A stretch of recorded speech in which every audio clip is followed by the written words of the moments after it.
while. Thank you for joining us, guys. Welcome back to Word and Mouth. Yes, that's Word and Mouth. Acronym mouth.com. I am Thackeray. I am today your host. Tomorrow, probably likely. Friday, absolutely. Welcome to the first again, the reboot of the series where I'm going to talk through some of my thinking around how to do better stuff in business online. And invariably, what's been happening since Coffee Shop Live, which will be our last season of shows of this ilk. Well, look, right, when you look at the screen there, people who are absolutely rabid of all things AI, because when it comes to a partner in success, I've certainly had nothing better before. I mean, I've worked a ton of people in my time, hundreds of thousands of things, and though really great, and you know, you can love them, just can't say silicon is very rich to do it on scale.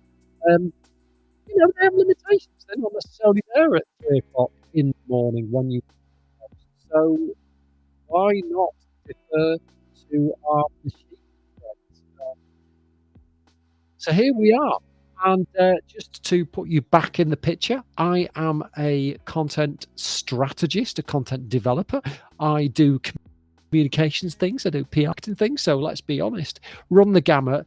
But this show is really intended to inspire you to write smarter, to get your house, your business house, your shop window in order, to win customers. And the name of the show is Winning Customers, because I like to think that when you do things right, you not only win customers, but it's the customers too, and especially the customers that win. So stick around for this infinite ride. It's like a carousel, but there's no admission charge, and just scream if you want to go faster. But today, because we're introducing the series, the brand new season, thank you for joining me. And it's jittery. I'm just trying to sort of figure out the best way that I can squeeze the most processing power out of this cantankerous laptop. So this is more of a sort of an episode 0.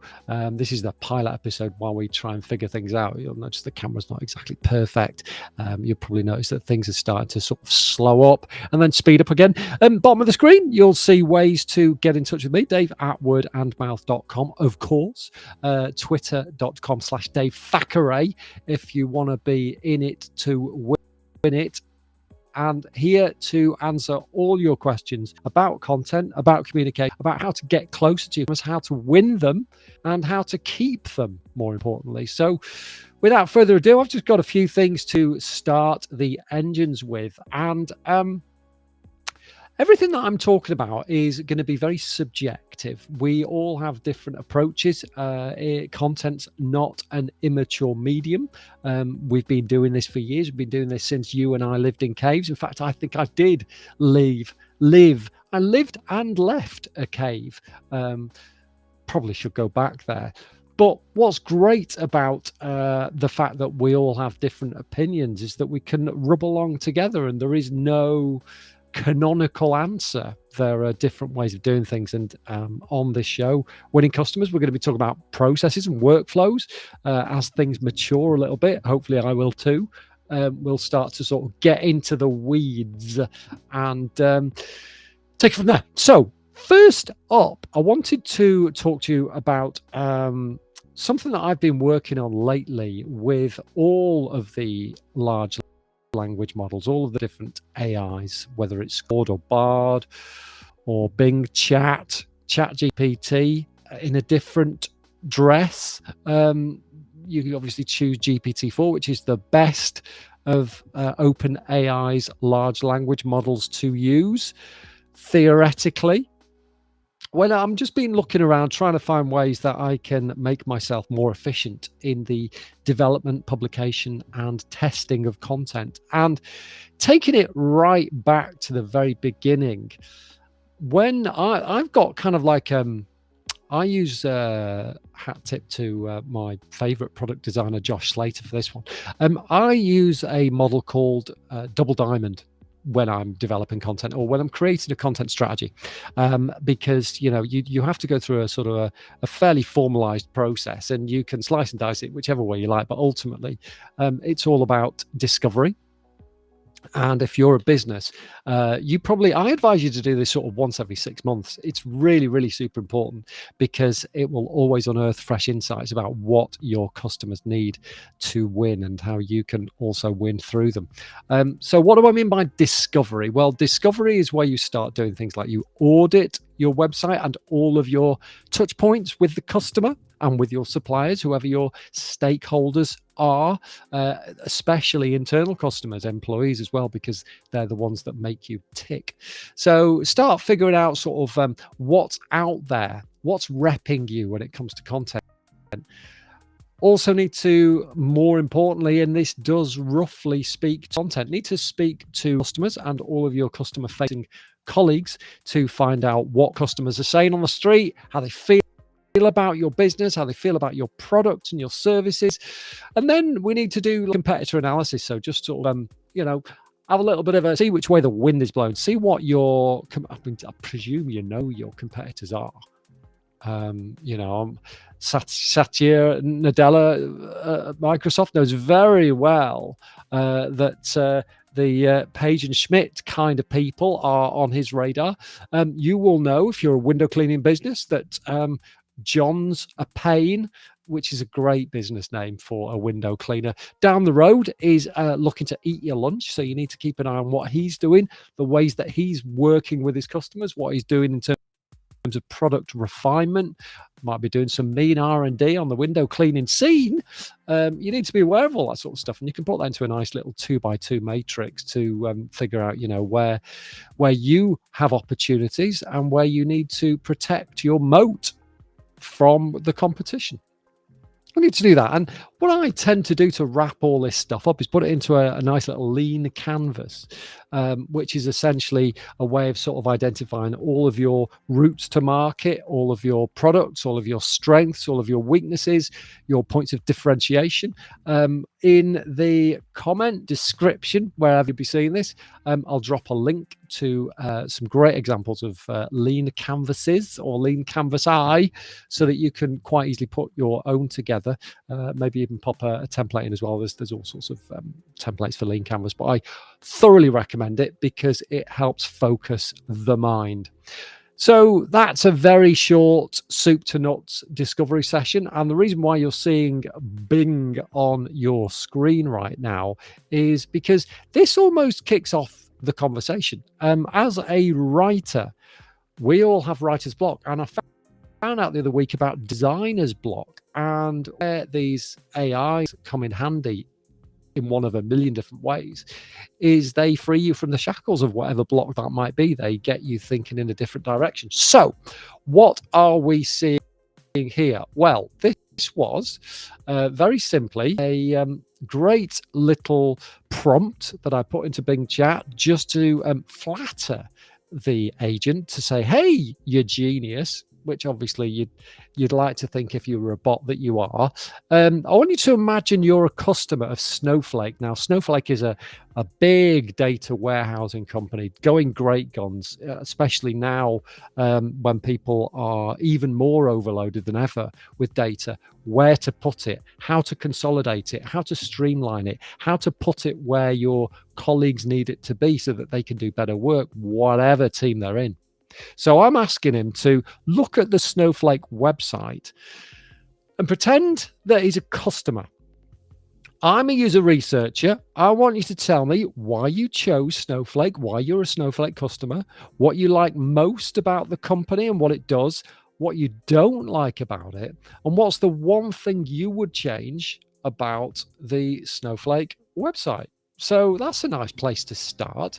And I'll just run that in real time now and let's see if we get much in the way of answers.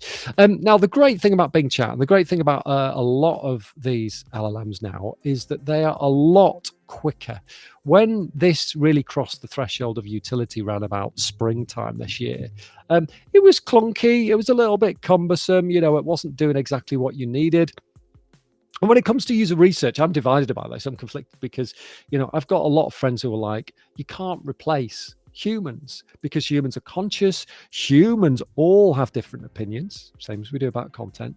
So to get an agent to assemble thoughts about something from throwing out a net across the web to create, you know, all of these different tokens, as they call them, using transformers from all of the web's information, it's just not ethical. It's not effective. It's not helpful. I look at this because I think it's a great way to start a conversation or to pull up some things for if you are lucky enough to work in a large enough organization that has its own dedicated user researchers. This is a great way to find stimulus for your conversation with them. So you can say, okay, these are the sort of things that, broadly speaking, I want you to deep dive in. If you haven't got that much time, then it's a great way to spend a couple of minutes to create a simple prompt in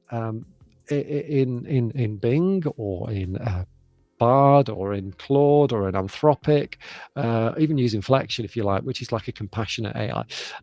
But yeah, just by creating that simple prompt, I've got a ton of great things. So straight away, and I'm looking into this about the pricing model. Right, okay, well, that's a valuable insight. Not really thought about that. I thought we were cost effective. We could follow up with a prompt in Bing and say, well, why are we out of touch with pricing? Who are our competitors that you'd like to or you'd consider moving across to, and what's their pricing model?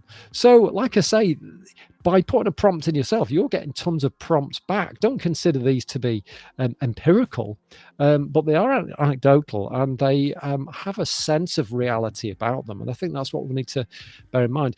You'll notice that right at the end of the prompt, it said, give us a sort of case study that we might use on the website that takes into account everything that you've told me as part of the earlier research, to bring it to life and to get people thinking about how they can become a Snowflake customer. So this prompt has even elicited like this sample spoof case study that you could tease out of an existing happy Snowflake customer.